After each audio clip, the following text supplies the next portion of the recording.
I gotta give Guy Sensei mad props with this episode, because I just came to the realization after watching this one.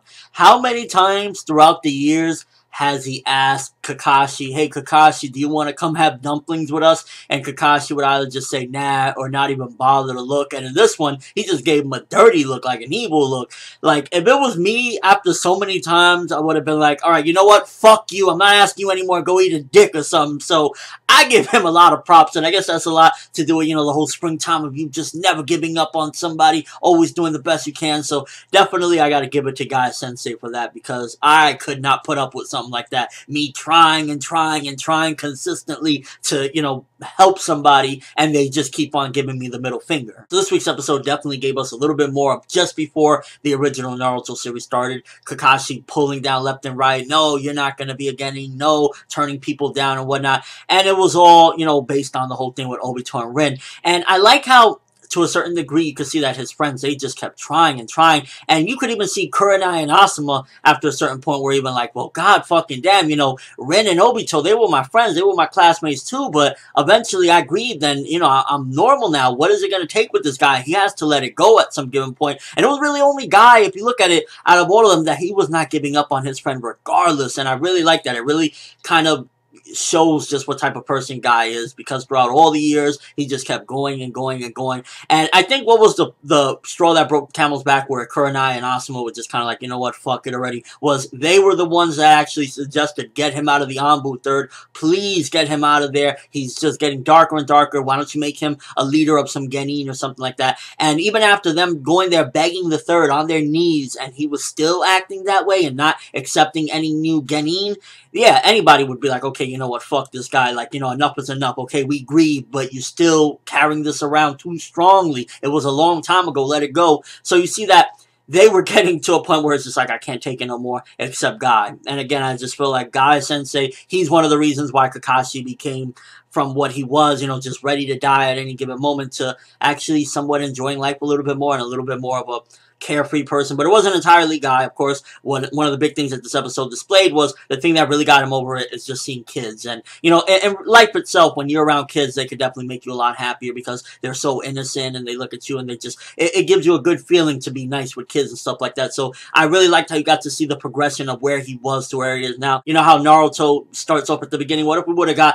a series called Kakashi, and we just see all of his adventures from the very beginning to the end, full hundreds of episodes, something like that, because it totally could have been done. Like, the way you see, it had huge dramatic moments, it had pretty much everything, and that's what I guess this little sub-arc provided. It was like, here's a little version of, like, what if Kakashi was the main character of his own series. And it's really a dark series, because you could see Kakashi as a dark character, and just everything that he was holding on his back. I feel as though kids, between his friend Guy and his friends helping him, and kids just really helped to get rid of some of that darkness and just finally lift him up out of the BS that he was feeling. I like how this filler definitely retained some of these people's personalities and some of the things that was going on. Like, back in those days, at that point, Neji was still kind of a dick, so when we see Neji, Rock Lee, and Tenten, he's still, you know, an asshole. And when you see Asuma and the third Hokage, you see that he still had, like, that little grudge with him there, so they kept that intact. They were definitely making sure to keep everything how it was supposed to be back then, not, like, have little plot holes, or why is he acting very uncharacteristic of himself at that particular point. So I like how they were very delicate with what they did. Art and animation in this one wasn't all that, to be honest with you. It was very simplistic, didn't really look all that good. So in that aspect, it wasn't like,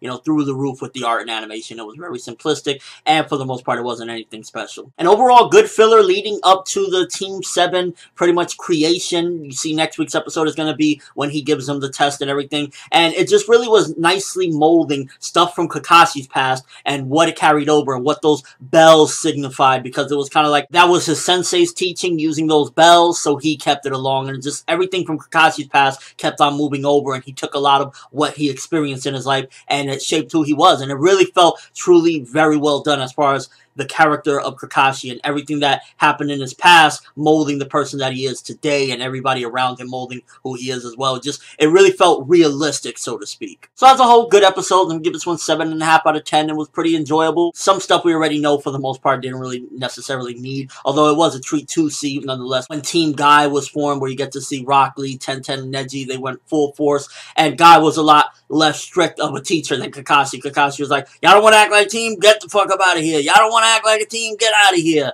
So Guy was definitely more of a chilled person in the sense of, yeah, he wasn't a dick. But can you blame Kakashi? Let me know what you think, since this filler seemingly is going to be ending. I believe next week is the final filler of this Kakashi Anbu arc. I will say it had its problems in the middle of this arc as a whole, you know, with the whole Yamato and a glass and stuff like that. The Yamato bits weren't all that good, but aside from that, this is actually one of the most finest fillers of Naruto Shippuden as a whole, because it was like, it started off good, it dipped down, and it was kind of like, I was feeling like, yeah, maybe it should end, and then once Itachi came back, it just like went back up again, and they just did a pretty good job at showing Kakashi's life and just how tragic it was, and it really makes you wonder, like, if Kishimoto wanted to do his story called Kakashi instead of Naruto, how dark it would have been, and what it would have been like to see it from the beginning, chapter per chapter. That would have been, at the very least, a sight to behold. But that's all I have for this review. Thanks for watching. Hope you enjoyed. Thumbs up for Kakashi's life. He went through hell and back, and it shaped who he is today, a phenomenal shinobi. I'm ForneverWorld, and as always, people,